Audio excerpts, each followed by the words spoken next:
बच्चों, कहा गया है कि जैसा हम बोलते हैं वैसा ही काटते हैं, जैसा हम इनपुट डालेंगे वैसा आउटपुट होगा। मतलब अगर हम मेहनत कम करेंगे तो अच्छा रिजल्ट का अपेक्षा हम नहीं कर सकते हैं, लेकिन अगर हम एक फेवरेबल अगर एफर्ट डालते हैं तो फिर आउटकम जो आएगा वह बेहतरीन होगा। हाँ, लेकिन इनपुट डालते समय हमें ये जरूर ध्यान देना चाहिए कि जो हम लोग इनपुट मतलब एफर्ट जो हम अप्लाई कर रहे हैं वह एक प्लान्ड वे में होना चाहिए, सिस्टमेटिक होना चाहिए, ऑर्गेनाइज होना चाहिए। तो बच्चों, मैं सत्येंद्र मेहता आपको अपने YouTube channel vision based approach पे वेलकम करता हूँ। आज के इस सेशन में हम लोग डिस्कस करने वाले हैं relationship between beta and gamma function, और बहुत ही बेहतरीन टॉपिक है ये। जनरली बीएससी बीटेक स्टूडेंट्स या फिर एमएससी के स्टूडेंट्स के लिए यह सेशन यूजफुल है, और कई इंस्टीट्यूशन में, इंडियन यूनिवर्सिटीज़ में किसी न किसी सेमेस्टर में, चाहे वो फर्स्ट सेमेस्टर हो, सेकेंड सेमेस्टर हो या कोई और भी हो, तो वहाँ पे ये बच्चों को पढ़ाई जाती है, सिलेबस में ये इंक्लूडेड होता है। तो फ्रेंड्स, बिना वक्त गवाए हम लोग इस सेशन को स्टार्ट करते हैं। तो हम लोग करना क्या है, हम लोग को रिलेशन इस्टेब्लिश करनी है बीटा और गामा फंक्शन के बीच में। Beta function is called Eulerian integral of first kind and gamma function is called Eulerian integral of second kind. दोनोन का डेफिनेशन अलग अलग है। तो beta function beta M N हम लोग इसको पढ़ते हैं equal to gamma M into gamma N divided by gamma M plus N. ये हम लोग को एस्टेब्लिश करना है, हम लोग का टास्क है। ओके, तो सबसे पहले हम स्टार्ट करते हैं बीटा फंक्शन से। ये इसका सिंबल है beta M N, capital B M N लिखते हैं हम लोग, कॉमा लगाते हैं, पढ़ते हैं हम लोग beta M N. Beta function को हम लोग डिफाइन करते हैं 0 to 1 x raise power m minus 1 into 1 minus x raise power n minus 1, और ये है आपका dx है। ठीक, आप देख रहे हैं कि ये डेफिनेट इंटीग्रल है, और इंटीग्रेंड के रूप में हमारे पास है x power n minus 1 into 1 minus x power n minus 1। एक फंक्शन और ये दूसरा फंक्शन। तो हम लोग इंटीग्रेट करने के लिए क्या करने वाले हैं, इंटीग्रेशन बाय पार्ट्स हम लोग अप्लाई करने वाले हैं। इंटीग्रेशन बाय पार्ट्स में हम क्या करते हैं कि हमारे पास integrand as a product of two function होता है, उसमें से हम एक को फर्स्ट फंक्शन, दूसरे को सेकेंड फंक्शन, या तो फिर u और v मानते हैं। ठीक, और u और v मानते समय हम ये ध्यान रखते हैं कि किस फंक्शन का इंटीग्रेशन इजीली होगा, डिफरेंशिएशन इजीली होगा, एग्जिस्ट करेगा, इन सभी बातों का ध्यान रखते हैं। या तो फिर इलेट के अनुसार हम लोग उसमें फर्स्ट और सेकेंड फंक्शन मानते हैं, और ये चीजें इलेट के बारे में आप जहां कहीं भी क्लास 11-12 में पढ़े होंगे इंटीग्रल कैलकुलस में। ठीक है, तो यहां मैं 1 minus x power n minus 1 को मैं फर्स्ट फंक्शन ट्रीट करने वाला हूं, और x का पावर n माइनस 1 को मैं सेकेंड फंक्शन ट्रीट करने वाला हूं, और मैं इंटीग्रेशन बाय पार्ट्स लगाने वाला हूं। तो देखिए, इंटीग्रेशन बाय पार्ट्स क्या है, u इंटू v, और ये है dx। u v दोनों x का फंक्शन है, मानते हैं कि ये आपका सेकेंड फंक्शन है, ये आपका फर्स्ट फंक्शन। तो u अनचेंज और सेकेंड का इंटीग्रेशन माइनस पहले का डिफरेंशिएशन, u डैश में लिखा हूं, u डैश मीन्स डिफरेंशिएशन, और दूसरे का इंटीग्रेशन। ठीक है, दूसरे का इंटीग्रेशन v dx, और ओवरऑल आपका इंटीग्रेशन ये होता है। तो फर्स्ट फंक्शन हमारे पास 1 minus x power n minus 1 है। तो देखिए क्या होगा, 1 minus x into 1 minus x power n minus 1, ये आपका फर्स्ट फंक्शन है, एज इट इज रहेगा। ये देखिए first function as it is. दूसरे का इंटीग्रेशन, दूसरा हमारे पास है x का पावर m माइनस 1, इसका इंटीग्रेशन हो जाएगा आपका x का पावर m अपॉन m हो जाएगा। एक फॉर्मूला होता है ना इंटीग्रेशन में, x का power m dx equal to x का power m plus 1 upon m plus 1। जो भी पावर होता है उसमें 1 ऐड कर देते हैं, m माइनस 1 प्लस 1 m आ जाएगा, और उसी पावर से हम लोग डिवाइड भी करते हैं।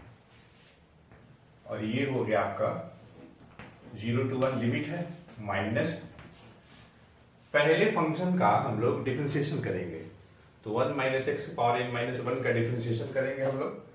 तो देखिए आपके पास रिजल्ट है d dx ऑफ x का पावर n, ये होता है n x n माइनस 1 होता है।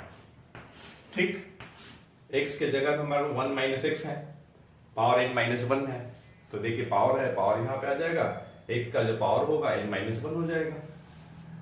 तो n माइनस 1 और 1 माइनस एक्स का जो पावर है आपका एक कम हो जाएगा, n माइनस 1 में एक कम करेंगे n माइनस 2 हो जाएगा। फिर 1 माइनस एक्स का डिफरेंशिएशन तो माइनस 1 हो जाएगा, और उसके बाद v का इंटीग्रेशन, तो x का power m upon n, x का पावर m अपॉन m, और ओवरऑल इंटीग्रेशन। जब अपर लिमिट 1 रखेंगे तो देखिए ये 0 हो जाएगा। जब अपर लिमिट रख करके माइनस करेंगे, x की वैल्यू 0 रखेंगे, तब भी ये 0 हो जाएगा। तो इसकी वैल्यू तो 0 हो जाएगी, यहां माइनस है, इंटू माइनस तो प्लस हो जाएगा। n माइनस 1 अपॉन में आपका m है, और ये देखिए 0 to 1। बचा क्या, बचा आपके पास x का पावर m और 1 minus x power n minus 2 बचा, ये रिजल्ट बचा। तो देखिए बीटा mn ये है, जब इसे हम एक बार डिफरेंशिएट कर रहे हैं इंटीग्रेशन बाय पार्ट्स लगा करके, तो हमें रिजल्ट आ रहा है n माइनस 1 अपॉन m, और इंटीग्रेंड के रूप में आ रहा है x का power m 1 minus x power n minus 2। यहाँ m है, x का पावर m है, यहाँ पे 1 माइनस का पावर क्या है, n माइनस 2 है, यहाँ पे क्या n माइनस 1 है। तो 1 माइनस एक्स का जो पावर है n माइनस 1 से एक कम हो जा रहा है, ठीक है, लेकिन m है तो यहाँ भी m है। अच्छा, यहाँ पे देखिए x का पावर क्या है, m माइनस 1 है। तो हम देख रहे हैं कि एक बार इंटीग्रेट करने में x का जो पावर है आपका m माइनस 1 से m हो गया, मतलब x का पावर एक बढ़ गया, और 1 माइनस एक्स का जो पावर n माइनस 1 है वह एक कम हो गया।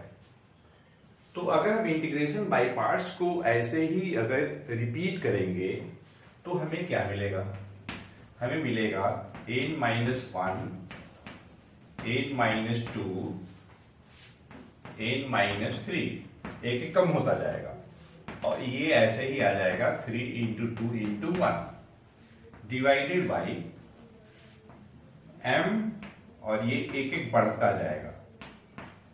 ठीक, एक एक ये आपका बढ़ता जाएगा, क्योंकि यहां भी जब इंटीग्रेशन बाय पार्ट्स सब लगाएंगे, इसको आप मानेंगे सेकंड फंक्शन, इसको फर्स्ट फंक्शन मानेंगे, x का पावर m का इंटीग्रेट करेंगे, x का power m plus 1 upon m plus 1 आएगा।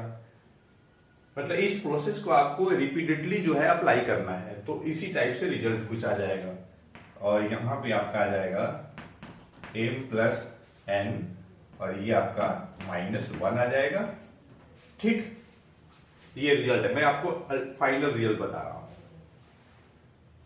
अगर आप न्यूमरेटर में ध्यान देंगे तो देखिए 1 इंटू 2 इंटू 3 ये कंटिन्यूड है, तो इसे आप लिख सकते हैं n माइनस 1 फैक्टोरियल। ठीक, n माइनस 1 फैक्टोरियल लिख सकते हैं, डिवाइडेड बाई ये सब रहेगा आपका डिनोमिनेटर रहेगा। ठीक, अगर आप इसे ध्यान देंगे तो देखिए इधर जो है एक एक बढ़ रहा है। अगर आप रिवर्स ऑर्डर में लिखते हैं m प्लस n माइनस 1 को पहले लिखते हैं, उसके बाद m प्लस n माइनस 2 और ऐसे ही आप लिखते जाएंगे। देखिए हम कहना क्या चाह रहे हैं, n माइनस 1 फैक्टोरियल, और हम ये कहना चाह रहे हैं कि जब आप डिनोमिनेटर को कुछ इस टाइप से लिखेंगे -2 और ये -3 और ये ऐसे ही जो है इनटू है ये सब m प्लस 3 m प्लस 2 एक एक कम हो रहा है ना, और ये देखिए यहाँ पे m प्लस 1 है और आपका m है। m माइनस 1 फैक्टोरियल से अगर हम इंटू कर दे डिनोमिनेटर में तो हमें न्यूमरेटर में भी इंटू करना पड़ेगा। ठीक, अब ये देखिए इस ये जो आपका डिनोमिनेटर है उसको आप क्या लिख सकते हैं, ध्यान से देखिएगा। तो बच्चों इस तरीके से देखिए हमारे पास beta mn equal to numerator में कितना आया m minus 1 factorial into n minus 1 factorial divided by ये पूरा जो आपका है डिनोमिनेटर। एक्चुअली जब आप m माइनस 1 फैक्टोरियल से इंटू कर रहे हैं तो ये m minus 1 into m minus 2 ऐसे ही जो है इंटू 3 इंटू 2 इंटू 1 आ जाएगा। तो हम ये कहना चाह रहे हैं कि इसे आप लिख सकते हैं m plus n minus 1 factorial. तो एक तो बीटा mn मतलब beta function in terms of factorial notation आ गया, लेकिन हमारे पास एक रिजल्ट होता है बहुत ही बेहतरीन रिजल्ट, और वह जो रिजल्ट है gamma n plus 1 equals to आपका होता है n गामा n होता है, या फिर आप इसे कह लीजिए n फैक्टोरियल। ठीक है, गामा n प्लस 1 की वैल्यू फैक्टोरियल नोटेशन के रूप में n फैक्टोरियल होती है। ठीक, इसका अगर हम इस्तेमाल करेंगे तो देखिए क्या हो जाएगा। m माइनस 1 फैक्टोरियल है, तो जब यहां पे n फैक्टोरियल है तो गामा नोटेशन में n से एक ज्यादा है, तो m माइनस 1 फैक्टोरियल है। गामा में हम क्या लिखेंगे, गामा नोटेशन में गामा m लिखेंगे। n माइनस 1 फैक्टोरियल है तो गामा नोटेशन में गामा n लिखेंगे, और डिनोमिनेटर में m plus n minus 1 factorial है तो गामा नोटेशन में हम लिखेंगे गामा m प्लस n। तो इस तरीके से बच्चों बीटा mn मतलब बीटा फंक्शन जो है in terms of gamma notation आ गया, तो बीटा mn की जो वैल्यू होगी gamma m into gamma n upon gamma m plus n होगी। और यही हमारा आज का इस सेशन का रिक्वायर्ड रिजल्ट था, तो जिसे हम लोगों ने प्रूफ किया, और इस रिजल्ट को प्रूफ करने में हम लोग इंटीग्रेशन बाय पार्ट्स का इस्तेमाल किए हैं।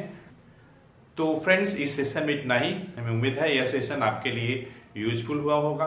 तो अगर आपको ऐसा लगता है कि आपके लिए यूजफुल हुआ हो तो आपकी तरफ से एक लाइक बनता है, और अगर आप इस चैनल पे नए हैं तो इस चैनल को सब्सक्राइब करना नहीं भूलें, और साथ ही साथ बेल आइकन को प्रेस करें जिससे कि आपको आने वाली वीडियोज का नोटिफिकेशन सबसे पहले मिले। और अधिक से अधिक लोगों को इस वीडियो लेक्चर को शेयर करें जिन्हें आप जानते हैं कि उनके लिए हेल्पफुल हो सकता है। तो फ्रेंड्स मिलते हैं नेक्स्ट सेशन में एक अच्छे कंसेप्ट के साथ। Thanks for watching the video lecture.